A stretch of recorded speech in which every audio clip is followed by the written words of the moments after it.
There's a huge variety of shoes and clothes here in so many different colors and shapes, and I can choose the one I like most.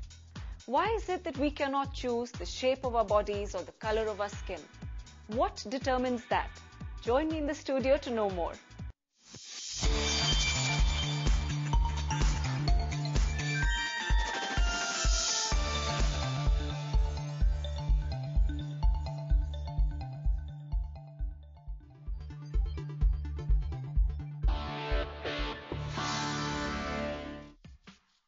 Hi, I'm Sumit.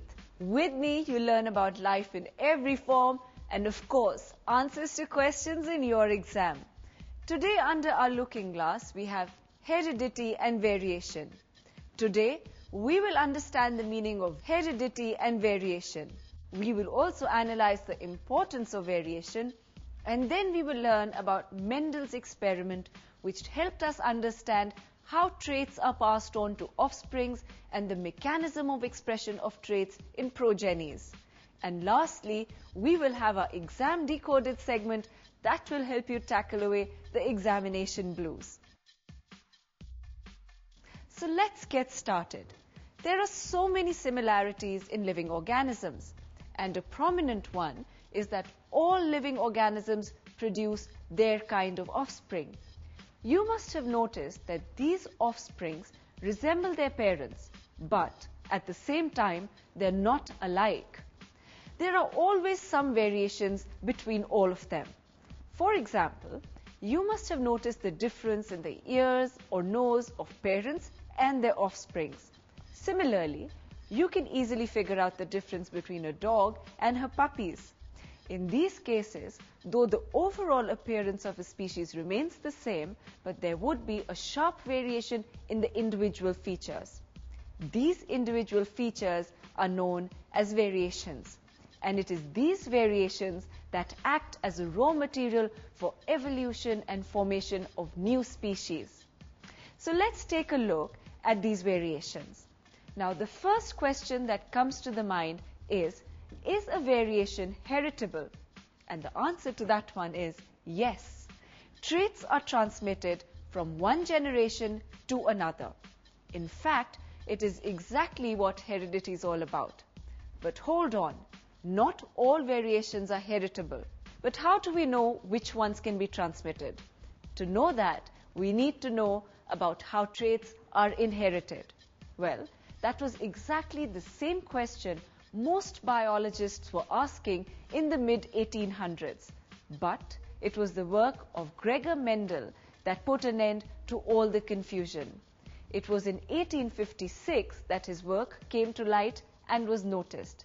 It was during this time that he conducted his hybridization experiments on garden peas. His study, which lasted from 1856 to 1863, a period of 7 long years, bore fruit when he proposed the law of inheritance of characters. And it is for this very reason why he is also known as the father of genetics. So, to better understand the variation in evolution, let's take a closer look at Mendel's experiment on garden pea. But before that, let's take a question from one of our viewers about Mendel's experiment. Hi Sumit, could you please tell me as to why Mendel specifically chose peas for his experiment? That's a really good question, and a relevant one at that. Well, you see, come to think of it, today we can say that garden pea was a very intelligent choice as an experimental plant for Mendel because of 3 reasons. First of all, the life cycle of garden pea is only 3 to 4 months. This enabled Mendel to study the traits for more than 3 generations. Secondly, pea plants are naturally self-fertilized, but it can easily be cross-fertilized by transferring the pollen from one flower to another. And lastly, it has sharp contrasting traits that can easily be distinguished by the naked eye. So now, let's study how he went about his experiment. To start with, Mendel selected 7 pairs of contrasting traits, and he studied their inheritance over successive generations. The traits he studied were the round and wrinkle seed shape, secondly, the yellow and green seed color, Thirdly, the violet and white flower color. Fourth, the full and constricted pod shape. Fifth was the green and yellow pod color. The sixth was axial and terminal flower position. And the seventh and last one was a tall and short stem length. Now, to study the inheritance of a trait or character, Mendel performed this hybridization experiment. What Mendel did in the experiment was that he crossed a tall and a short pea plant.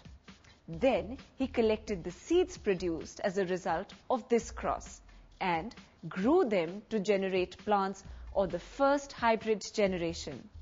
This generation is also called the first filial generation or the F1 generation. Another point you need to know here is that this type of cross, where the inheritance of only one character is considered, is called a monohybrid cross. So getting back to Mendel's experiment, he observed that all the F1 progeny plants were tall, like one of its parents, and that none of them were short. Similarly, he made further observations for other pairs of traits also. And from this study, he concluded that the F1 or filial generation always resembled either one of the parents. But now Mendel had another big question, which was if all the tall plants in F1 generation were exactly the same as the tall plants in the parent generation. To find out the answer, Mendel self-pollinated the tall F1 plants. And to his surprise, he found that the next generation, known as the filial 2 generation, some of the offsprings were short. The proportion of the plants that were short were 1/4 of the F2 plants, while 3/4 of the F2 plants were tall. This indicated that both tallness and shortness traits were inherited in the F1 plants, but only the tallness trait was expressed. This trait that was expressed in the F1 generation was called the dominant trait, and the shortness trait that was present but was not seen in the F1 generation but now expressed itself in the F2 generations was called the recessive trait. Based on these observations, Mendel proposed that something was being stably passed down, unchanged from parent to offspring through gametes over successive generations.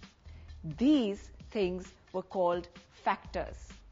It's time for a break now, but do remember to log on to topperlearning.com to post your queries on this topic. But before I leave, here's a question for you. Can you tell me the common name for Mendel's factors in current days? You think about that one, and I'll catch you with the answer on the other side of the break.